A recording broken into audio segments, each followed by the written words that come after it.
for those who don't know, you went through quite an ordeal with the Igbos Yeah. in Nigeria. That was intense. I remember greeting you at the airport, which was an amazing experience just for me personally as well.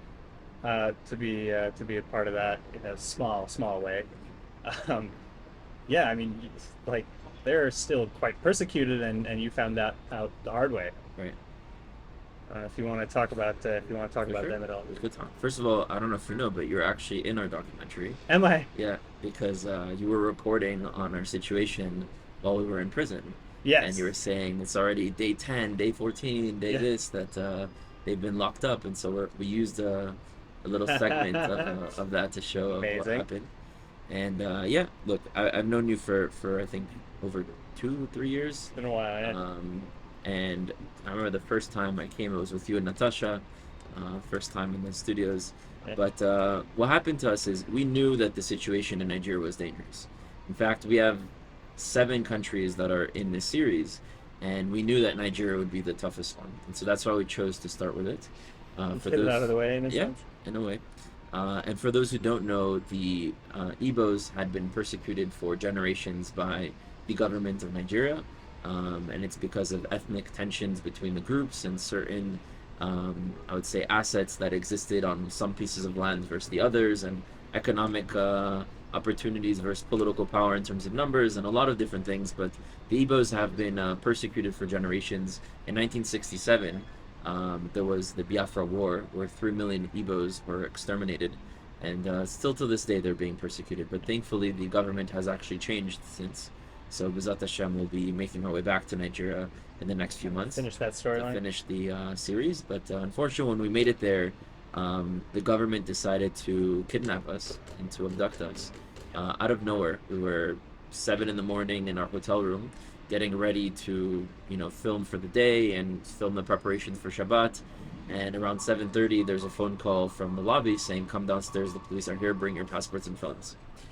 So That's not we ominous. Like, in that moment, we didn't think much of it. We didn't think we were at risk. This is the police. The police are you gonna make should be that mistake those. again moving forward to other Of countries? course not. We learned Yeah. from our mistakes and things that we need to correct. And so we came downstairs, and it wasn't the police. It was 15 armed gunmen with black ski masks, demanding our passports and phones, confiscating it immediately, telling us that they would only take us for some questions that would last a few hours. And when they took us on 3 separate vans.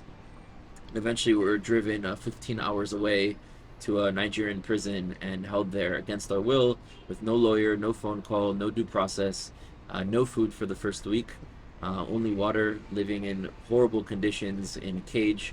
And then following the second 2 weeks following that first week, we were in a cage with Boko Haram terrorists, which is a wing of ISIS in Nigeria. So we had That can't be coincidence either. quite an experience. But Baruch Hashem, there were nonstop miracles that happened to us all throughout.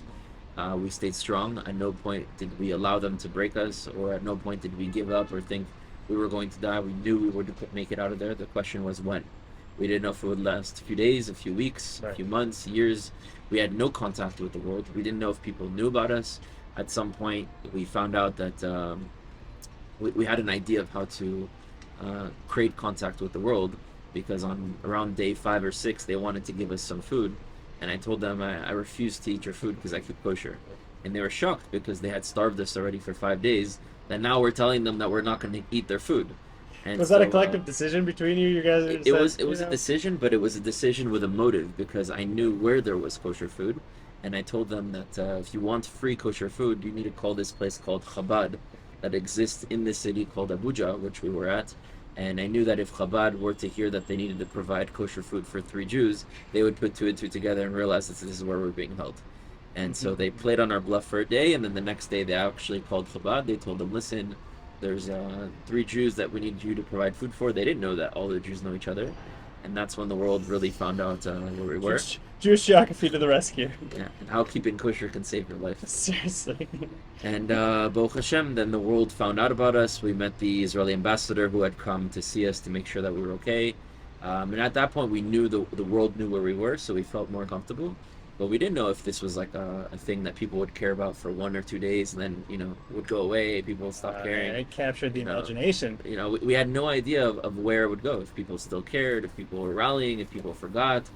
And so we only found out how many people got involved, how many tehillim were said once we got out. Wow. And a few hours after we got out, we actually saw you, because we got transferred straight from the prison to the airport to Israel. That's madness. That's so wild. Yeah. I'm still in shock about that. And then, have you said you started off with what was likely the most dangerous location. So have you had any remotely, similar experiences? Not close to that, but we definitely had some dangerous situations following, um, especially in I would say Madagascar. Actually, Really? it was a woman who just had it against the Jewish people and sent us a bunch of threats and anti-Semitic comments, and she tried to use our team to find us. We were like hiding our location, and to steal our equipment, and she tried to get the police to get involved to attack us, but again, This wasn't like a government effort. That was like a wackadoo. right, but she had connections in the government, so that's the thing.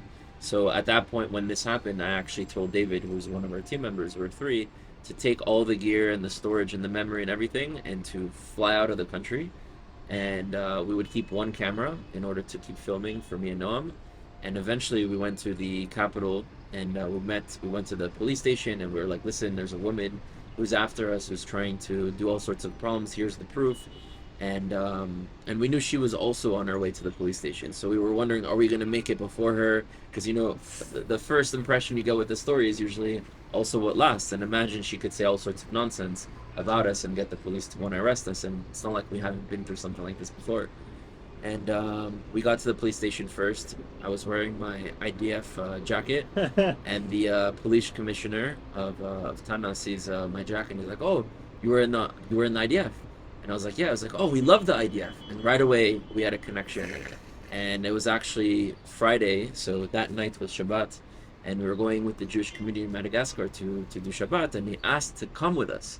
Okay. And the police commissioner of the capital of Madagascar comes with us to synagogue to do Shabbat together, is himself protecting us.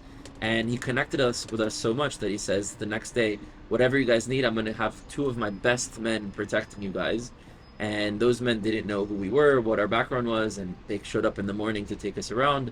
And the guy sees that I'm wearing my Magen David, and he takes out of his wallet a Magen David, and he pulls out of his bag Tehillim that he reads, translated in his language. He's like, I read this every single day. And just like nonstop miracles are happening to us while we're in these experiences. But they're sometimes very close calls.